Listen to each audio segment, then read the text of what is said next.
Media people எப்போதுமே support பண்ணியிருக்கிறீங்க. நான் இப்போ வரைக்கும் எல்லா படமும் எடுத்தது இங்கே இருந்து எனக்கு உங்கள் ஃபீட்பேக் கொடுத்துருக்குறீங்க. ஸோ காதலிக்க நேரமில்லை பார்த்துட்டும் நீங்கள் என்ன சொல்லுவீங்கன்ட்டு நான் அவரோட காத்துட்ருக்குறேன்.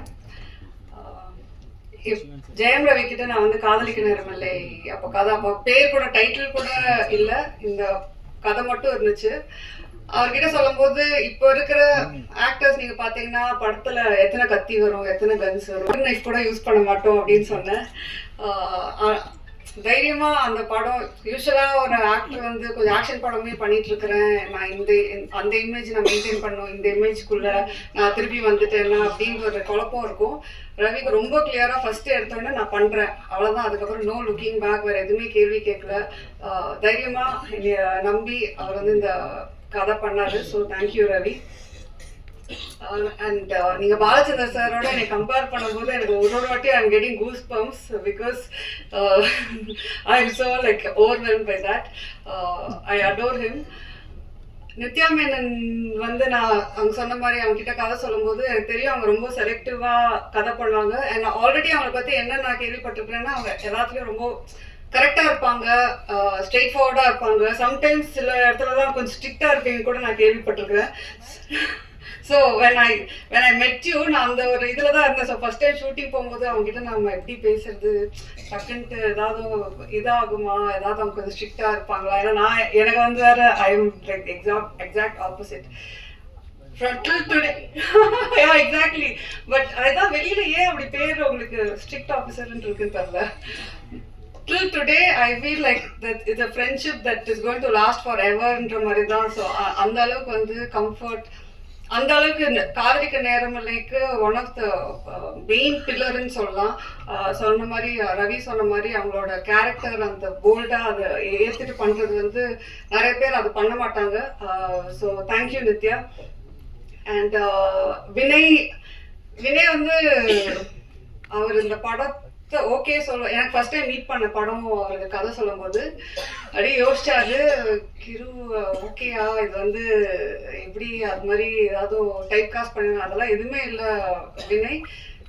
We have to break certain things in society.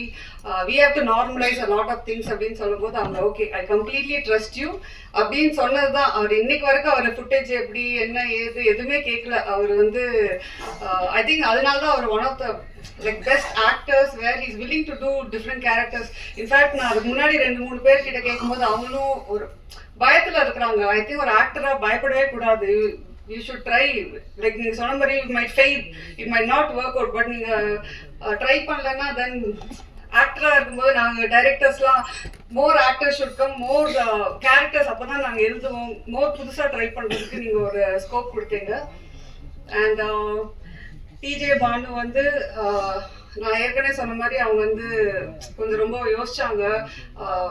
ஒரு சப்போர்ட்டிங் ஆக்டரா ஆனால் ரொம்ப இம்பார்ட்டண்ட்டான ரோலா எனக்கு very close to my heart அந்த கேரக்டர். ஸோ ஃபர்ஸ்ட் வந்து இல்லை ஐ எம் நாட் டூயிங், நான் வந்து மெயின் லீட்ஸ் கொஞ்சம் பண்ணுறேன். பட் இது வந்து ஒரு ஸ்மால் பட் இம்பார்ட்டன்ட் ரோலாக இருந்துச்சு. ஃபர்ஸ்ட் பண்ணலன்ட்டாங்க. அதுக்கப்புறம் என் டீம்ல வந்து ஒரு 20 பேர் ஃபோட்டோ காட்டியிருப்பாங்க, 20 பேரோட வீடியோஸ் காட்டினாங்க, எல்லாமே காட்டினாங்க. நான் எல்லாத்தையும் பார்த்துட்டு இவங்க நல்லா இருக்காங்க, ப்ரொடக்ஷன் எல்லாருமே சொன்னாங்க. எல்லாம் அந்த 20 பேரையும் பார்த்துட்டு வந்து திருப்பி நான் டிஜே பண்ணுறது தான் வந்து நிற்பேன். திருப்பி அவங்களுக்கு ஃபோன் பண்ணுவேன், கொஞ்சம் கன்சிடர் பண்ணுங்களேன், இல்லை பரவாயில்ல, திருப்பியும் ஒரு ரவுண்ட் போகும். அது மாதிரி ஃபைனலாக வந்து சரி இது நான் நடிக்கலைன்னா என்னை விட மாட்டாங்கன்ற இதுலேயே அவங்க வந்து ஓகே சொன்னாங்க. So I am happy. நான் அவங்க கிட்ட சொன்னேன், ரமன் சார் வந்து அவங்களோட தீம்க்கு வந்து ஒரு சாங் அவ்வளோ பியூட்டிஃபுல்லாக அவங்க போட்டு வச்சிருக்காங்க. So at least for that reason I think you should be really happy doing this film. And of course Yogi Babu வந்து காஸ்ட் பண்ணுறதே வந்து படத்தில் யோகி பாபு இருந்தாருன்னா ஷூட்டிங் அவர் வந்துட்டு போனாவே கலகலன்ட்டு இருக்கும். நான் சொன்ன மாதிரி பாப்கார்ன் இல்லாமல் படம் பார்க்க முடியாத மாதிரி தான் தமிழ் படம், யோகி பாபு இல்லாமல் ஒரு தமிழ் படம் எடுக்க முடியாது. ஸோ யோகி பாபு இருந்துட்டு நாங்கள் வந்து ஜாலி பண்ணுறதுக்கே அவர் வந்து காஸ்டிங் பண்ணிக்கலாம்.